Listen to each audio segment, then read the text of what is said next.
Bonjour,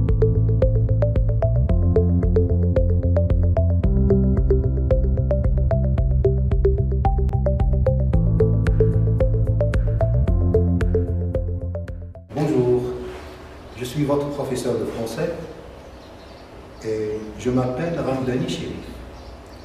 Je suis content de finir le programme de 4e année avec vous.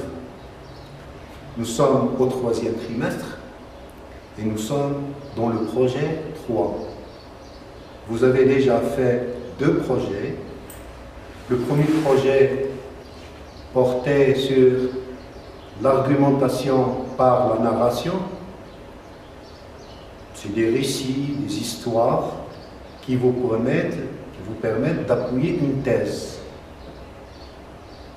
Par exemple, vous racontez l'histoire de l'émir Abdelkader, juste pour dire que l'émir Abdelkader était un brave homme, un grand guerrier. Dans le projet 2, vous avez fait la description à visée argumentative, c'est-à-dire l'argumentation par la description. Description des lieux, des patrimoines, et cela pour inciter les gens à visiter ces lieux, par exemple. Mais dans le projet 3, vous allez utiliser l'explication pour convaincre, pour agir sur les gens. Et nous sommes dans ce projet-là, et c'est un projet très important et très motivant en même temps.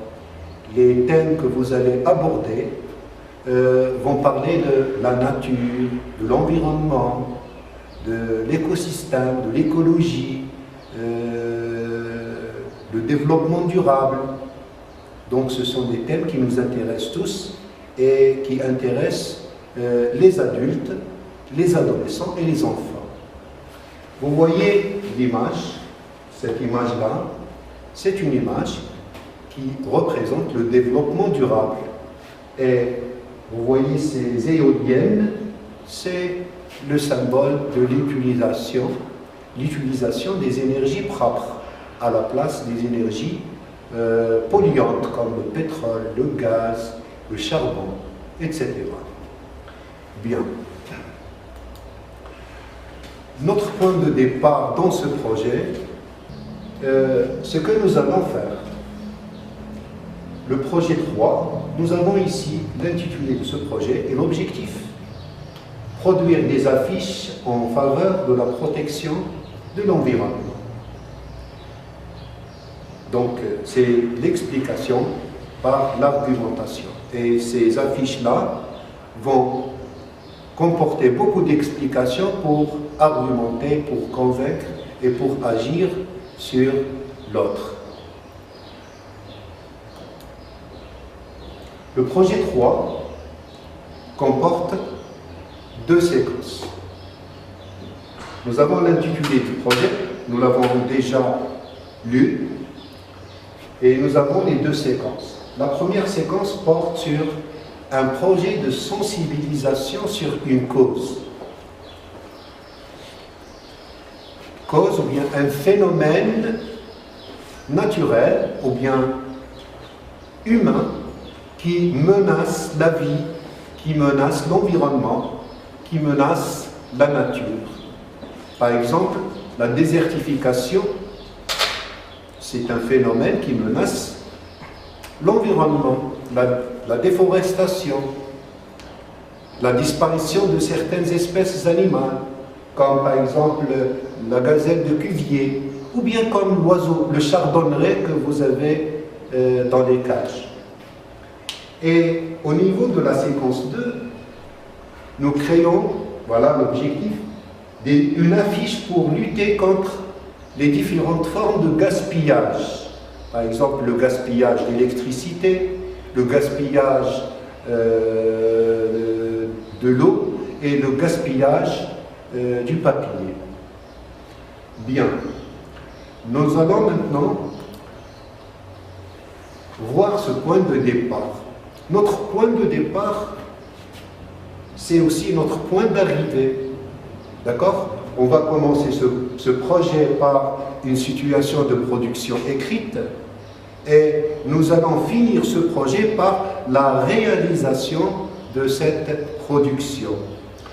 On ne vous demande pas de commencer la rédaction tout de suite ou bien à la fin de cette séance. Non, ça c'est un point de départ qui facilite les apprentissages et qui donne sens aux apprentissages.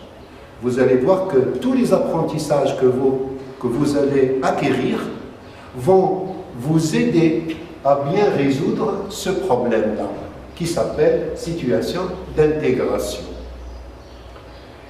Dans cette situation d'intégration, nous avons deux messages. Un message représenté par l'image. Vous voyez bien que la protection de l'environnement, c'est l'affaire de tout le monde, et les adultes et les enfants.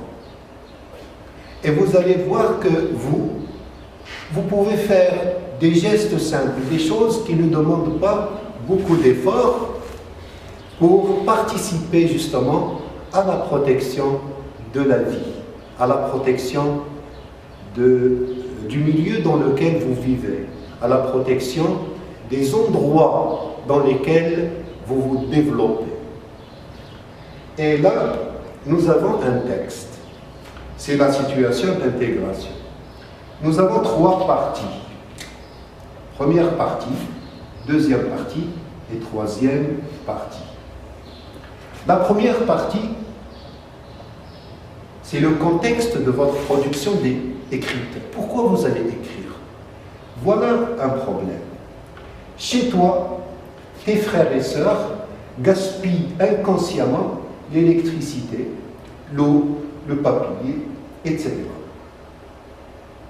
Tu voudrais les sensibiliser sur l'importance d'agir en éco-citoyen. Vous savez que chez nous, d'accord, il y a beaucoup de gaspillage d'énergie, d'électricité par exemple. Vous voyez une lampe qui est allumée inutilement dans une chambre. La chambre est vide, il n'y a personne, mais la lampe, elle est allumée.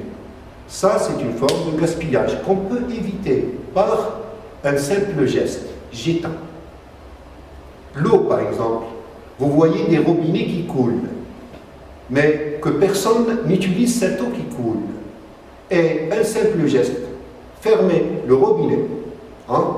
L'eau, c'est la vie, c'est quelque chose de très précieux.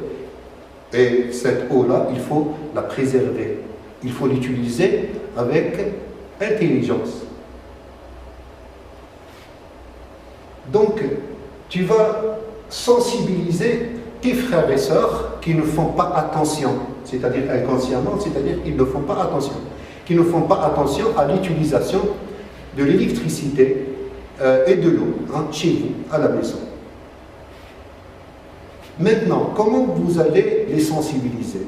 Vous allez rédiger un texte argumentatif, c'est-à-dire une explication à visée argumentative, ou bien une argumentation par l'explication. Tu vas leur expliquer que l'électricité, par exemple, l'eau, le papier, c'est des choses précieuses et qu'il faut utiliser avec conscience, avec attention, avec économie.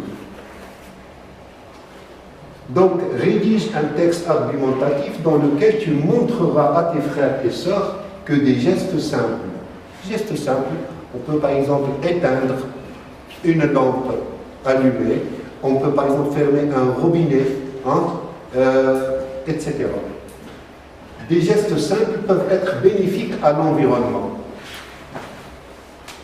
Le texte que tu auras produit, tu l'afficheras dans votre salle de séjour. Pourquoi ça? Tout simplement pour que la sensibilisation sur l'utilisation intelligente de ces énergies-là soit un souci quotidien. C'est quelque chose qu'on doit observer chaque jour.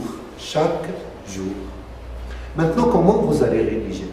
Vous avez ici un plan. Le plan ici comporte 3 paragraphes. Rédige un paragraphe dans lequel tu introduis le thème et ton point de vue. Le thème et ton point de vue, c'est-à-dire la thèse. Dans le paragraphe 2, rédige un paragraphe où tu appuies ton point de vue, c'est-à-dire ta thèse, en utilisant 3 arguments et un exemple. Et c'est là où vous allez expliquer pour convaincre. Et la 3e partie, le 3e paragraphe, vous allez rédiger un paragraphe où tu présentes un conseil à tes frères et sœurs autour de leur participation dans la protection de l'environnement. Un conseil, ça se présente sous forme d'une phrase impérative ou bien d'une phrase dans laquelle tu utiliseras le subjonctif. Voilà la situation d'intégration dans sa totalité. Vous n'allez pas, comme je le disais, vous n'allez pas commencer la rédaction, non. Attendez, vous allez d'abord apprendre les ressources, d'accord? Les ressources qui vont vous permettre de rédiger cette situation d'intégration, c'est-à-dire de résoudre ce problème. Donc, 3 paragraphes qui forment un texte explicatif à visée argumentative, c'est-à-dire tu vas expliquer, tu vas argumenter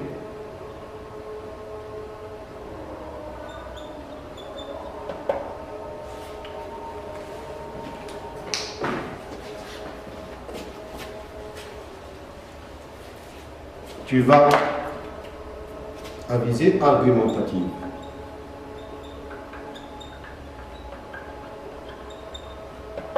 Voilà, ce qui est demandé dans la tâche. Non. Le point de départ, c'est le point d'arrivée. On commence par une situation d'intégration et durant tous les apprentissages, vous allez apprendre comment vous allez rédiger ce texte argumentatif. Donc, pour rédiger cette situation d'intégration, vous allez apprendre les ressources contenues dans le projet 3, dans vos livres scolaires de 4e année. C'est-à-dire tous les contenus, toutes les ressources existent dans vos manuels scolaires. Je vous renvoie à la page 4. Ouvrez vos livres à la page 4. Vous avez, dans la page 4, au niveau du projet 3, vous avez les thèmes. Nous allons travailler sur les thèmes suivants. La désertification, des espèces animales en danger, la biodiversité et la déforestation. Et vous voyez cette image-là, c'est un animal menacé, c'est un animal en danger. C'est la gazelle de Cuvier qui vit en Afrique du Nord. Ça, c'est un exemple sur ces espèces menacées. Et sur la page 5, vous avez d'autres ressources. En vocabulaire, vous avez le champ lexical de la faune. En grammaire, vous avez la proposition subordonnée de condition. En conjugaison, vous avez le présent du conditionnel. Et en orthographe, vous avez l'accord du participe passé. Maintenant, ça, c'est ce que nous allons faire ensemble. Maintenant, ce que vous allez faire, vous avez ces moyens-là. Vous avez vos manuels scolaires, vous avez des dictionnaires, des cahiers, des crayons de couleur et des crayons à mine. Vous allez les utiliser, bien sûr, pendant les apprentissages. On vous demande de préparer ces moyens sur vos tables de travail, d'accord? Et cela va faciliter les apprentissages. Comment maintenant? Comment vous allez apprendre? Comment vous allez apprendre? Nous avons d'abord les séances d'apprentissage. Bien entendu, vous savez que le contexte, la situation de communication, c'est une communication indirecte avec vous. L'interaction est indirecte avec vous. Donc, Il n'y aura pas d'oral. Il n'y aura pas d'oral. Les séances de compréhension de l'oral et de production de l'oral, nous n'allons pas les faire. Mais nous allons faire les autres séances. La compréhension de l'écrit, la grammaire, le vocabulaire, la conjugaison, la préparation de l'écrit, la production de l'écrit, etc. Nous avons gardé les supports textuels parce qu'ils sont très importants et ça parle, tous ces textes parlent justement de l'environnement. Il y a une remarque à faire, des séances, bien des activités d'orthographe seront présentées dans les séances de compréhension de l'écrit, de vocabulaire et de grammaire. C'est-à-dire que la séance d'orthographe, vous n'allez pas la voir comme vous aviez l'habitude de faire ça en classe, une séance indépendante. Non, nous allons prendre les contenus de ces séances d'orthographe et nous allons les présenter sous forme d'activité dans les séances de compréhension de vocabulaire et de grammaire. Cela va nous aider, bien sûr, de gagner beaucoup de temps. Maintenant, comment vont se présenter les activités? Tous les apprentissages seront présentés sous forme d'activités. C'est-à-dire, vous allez beaucoup faire, vous allez faire ces activités. Et moi, votre professeur, je vais vous expliquer en peu de mots, ce que vous allez faire et jusqu'à la fin du projet 3. Chaque activité est introduite par un objectif. L'objectif de l'activité. Ce n'est pas de la séance, l'objectif de l'activité. Une consigne qui vous demande ce que vous allez faire. On vous demande de souligner, de relever, d'identifier, de compléter tout ça. Les moyens à utiliser, manuel scolaire, crayon de couleur par exemple.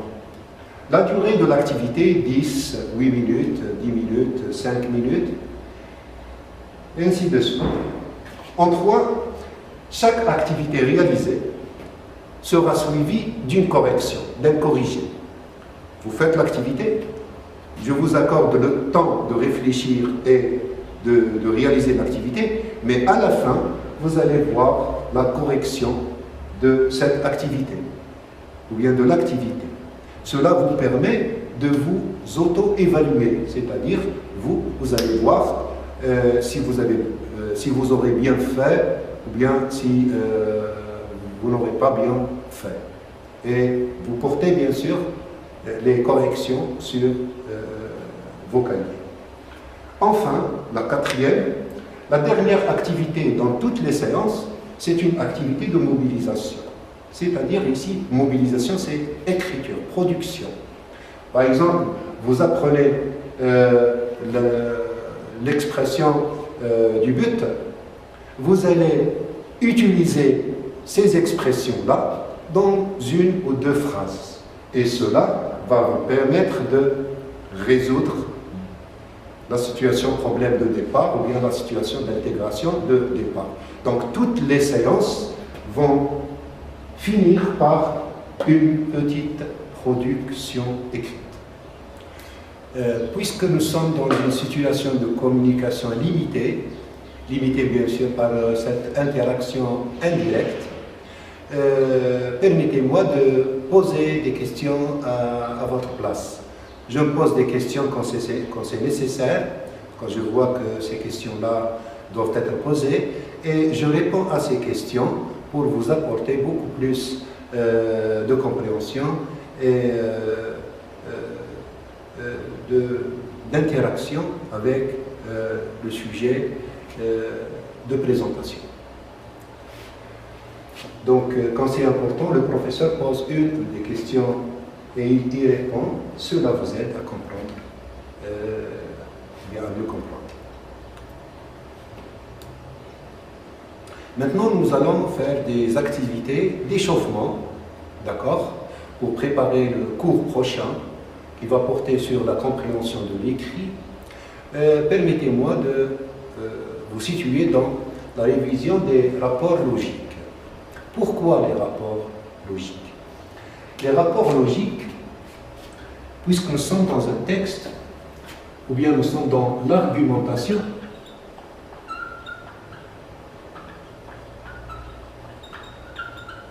par d'explication.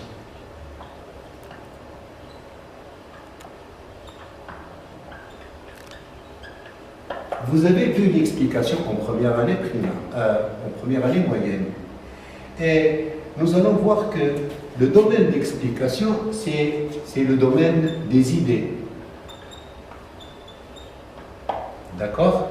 Les idées, la différence dans les idées. Vous avez vos idées, j'ai les miennes, il a les siennes. Et le domaine d'idées, c'est un domaine où il y a des rapports, ou bien des relations. Des relations. Relations entre les idées, ou bien relations entre les phrases, relations entre les paragraphes. C'est pour cette raison-là, je vous ai choisi ce thème-là sur les rapports logiques, parce que je vois que c'est important dans l'argumentation, d'une manière générale. Nous allons voir ensemble 3 activités sur les rapports logiques. La première activité, voilà la structure de l'activité dont je vous ai parlé au début de cette séance. Il y a l'objectif. L'objectif, c'est identifier les rapports logiques implicites. Implicites, c'est-à-dire qui ne sont pas exprimés à l'aide d'articulateurs logiques. Le sens, il faut le découvrir dans la relation entre les phrases. Il n'est pas donné à l'aide d'articulateurs, mais c'est une déduction, c'est une compréhension que vous pouvez faire. La consigne, quel est le rapport logique exprimé implicitement, c'est-à-dire sans l'utilisation d'un articulateur, dans chaque couple de phrases. La durée de cette activité est de 10 minutes. Vous avez 10 minutes pour réaliser cette activité. Voilà l'activité. Nous avons combien de couples? 1, 2, 3, 4, 5 couples. Chaque couple est formé de 2 phrases simples. Et les thèmes de ces phrases-là s'insèrent dans la thématique du projet, l'environnement d'une manière générale. L'homme abat les arbres des forêts. Les arbres maintiennent l'équilibre de la nature et de la vie. Vous allez trouver le rapport qui existe entre la phrase 1 et la phrase 2 et l'écrire dans cet encadré. Deuxième couple, beaucoup d'Algériens élèvent des chardonnerets dans les cages. Cette espèce d'oiseau, c'est-à-dire les chardonnerets, risque de disparaître. Il y a un rapport logique entre les 2 phrases. Il faut l'identifier et l'écrire dans le rectangle. Le désert avance. Les populations quittent leurs terres vers les villes. On peut réduire l'utilisation des énergies polluantes. Il existe des énergies propres et renouvelables, comme l'énergie solaire, comme l'énergie éolienne, etc. Dernier couple, on lutte contre les différentes formes de pollution. On sauvera, regardez bien l'indicatif, beaucoup d'espèces animales. On sauvera beaucoup d'espèces animales. Dans ce couple-là, 3 possibilités. Vous avez 3 rapports possibles. 1 et 2 et 3. Maintenant, vous allez vous poser la question suivante. Mais comment se peut-il qu'il existe que 3 rapports possibles, qu'il existe 3 rapports entre ces 2 phrases-là? Tout dépend du contexte dans lequel se trouve cette idée-là. C'est le contexte qui définit le rapport logique à exprimer. Mais nous, nous n'avons pas de contexte d'utilisation, seulement de phrases. Vous allez me dire, vous allez écrire, vous allez identifier les 3 rapports possibles entre les 2 phrases. Vous avez 10 minutes pour cette activité.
Maintenant, vous allez faire une comparaison entre le travail que vous avez réalisé et la correction qui s'affiche.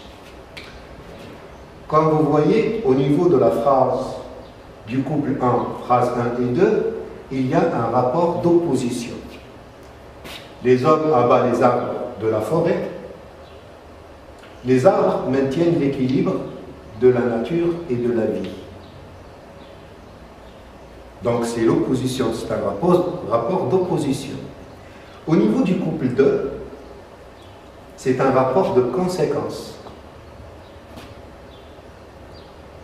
Vous regardez bien la relation entre 1 et 2, 1 et 2, 1 et 2. Le désert avance. Les populations quittent leurs terres vers les villes. C'est une conséquence. Au niveau du couple 4, on peut réduire l'utilisation des énergies polluantes. Il existe des énergies propres et renouvelables. C'est un rapport de cause. Et une petite difficulté existe au niveau du dernier couple de phrases. On lutte contre les différentes formes de pollution, on sauvera beaucoup d'espèces animales. Ici, nous avons trois rapports, on pense à trois rapports possibles.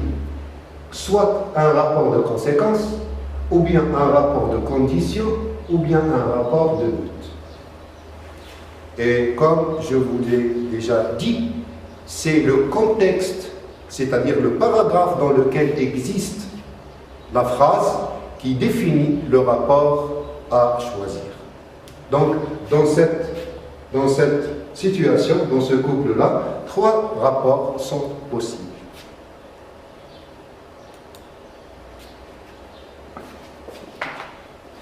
Maintenant, on passe à l'activité 2. Et vous connaissez bien sûr les articulateurs logiques, vous les avez manipulés depuis la première AM, la première année moyenne, jusqu'à la 4e année. Nous avons l'activité 2. L'objectif, c'est utiliser l'articulateur convenable. Complète le tableau suivant en proposant pour chaque rapport 3 articulateurs. 3, c'est tout, hein. 3 articulateurs qui lui correspondent. La durée de cette activité, c'est 8 minutes. Vous avez ce tableau-là, les rapports logiques. Nous avons recensé plusieurs rapports. Il y a la cause, la conséquence, la condition, l'opposition et le but. Donc, vous allez trouver pour chaque rapport 3 articulateurs.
Voilà la correction.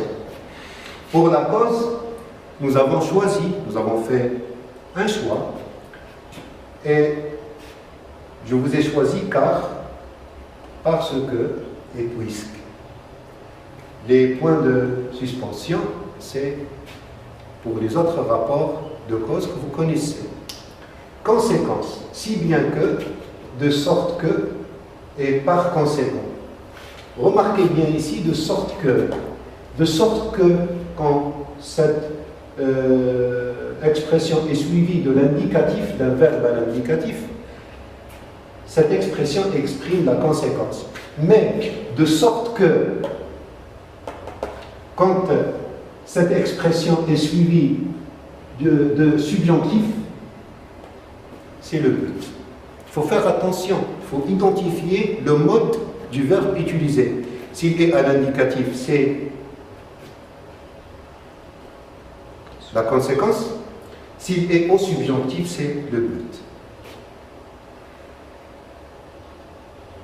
Condition, le rapport de condition, il y a si, vous connaissez tous l'utilisation de si, à condition que, qui appelle le subjonctif bien sûr, pourvu que, qui appelle aussi le subjonctif. L'opposition, vous n'avez pas encore abordé l'opposition, peut-être que vous n'avez pas trouvé les articulateurs convenables, vous allez voir l'opposition dans la séquence 1 du projet 3. Comme vous allez voir aussi la condition, la proposition subordonnée de condition, dans la séquence 1, donc l'opposition c'est dans la séquence 2 du projet 3, et la condition c'est dans la séquence 1 du projet 3. Vous allez voir ces articulateurs pendant les apprentissages. Nous avons aussi le rapport, le dernier rapport, c'est le but. Vous connaissez tous, afin que, pour que, de sorte que, plus le subjonctif. Voilà la correction de l'activité, et vous pouvez faire les corrections si vous en avez besoin. Comme vous le remarquez, il y a un enchaînement entre les activités. En activité 1, nous avons cherché les rapports implicites. En activité 2, nous avons exprimé, nous avons trouvé des articulateurs logiques qui correspondent à chaque rapport, cause, conséquence, but, opposition et condition. Mais dans l'activité 3 maintenant, nous allons relier ces phrases les phrases de chaque couple, nous allons les relier à l'aide d'articulateurs logiques convenables. Et l'objectif de l'activité, c'est quelque chose de très important, c'est l'utilisation correcte des rapports logiques. 10 minutes pour cette activité. Nous avons 7 phrases, et vous allez relier entre les propositions de chaque phrase, vous allez mettre un articulateur logique. L'homme abat les arbres des forêts, il y a un point. Les arbres ont beaucoup d'avantages dans l'équilibre de la vie. Beaucoup d'Algériens élèvent des chardonnerets dans les cages. Cette espèce d'oiseau risque de disparaître. 3e, le désert avance. Les populations quittent leurs terres vers les villes. Et en 4, on peut réduire l'utilisation des énergies polluantes. Il existe des énergies propres et renouvelables. 5, on lutte contre les différentes formes de pollution, sauver beaucoup d'espèces animales. J'attire votre attention sur l'infinitif ici. On lutte contre les différentes formes de pollution, sauvera, le verbe est conjugué dans la 6e phrase, sauvera beaucoup d'espèces animales.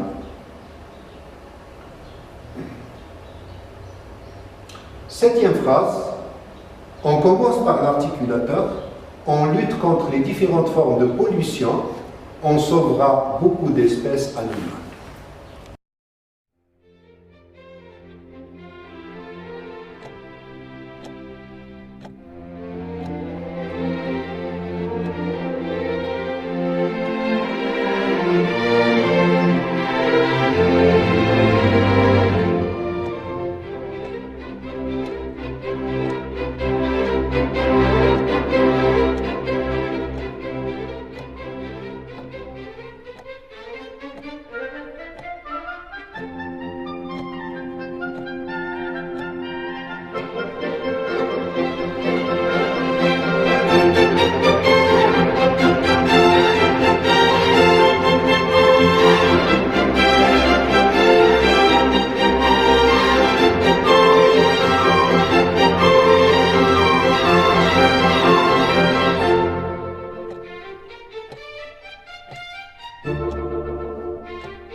Voici la correction de l'exercice ou bien de l'activité.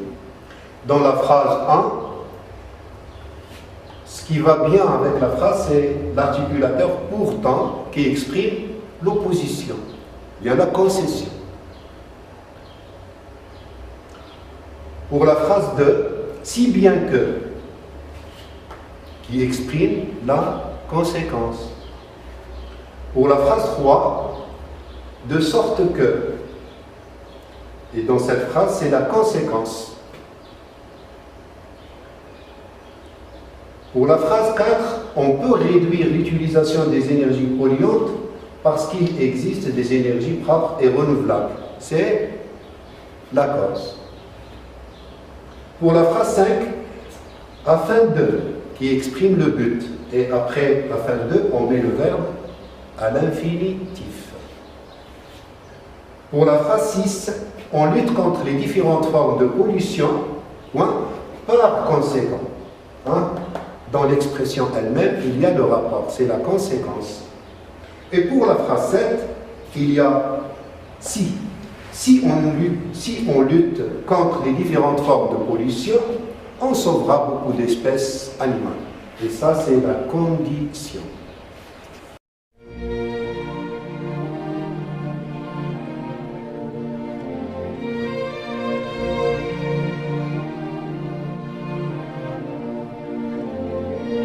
Bien, et à très bientôt. Au revoir.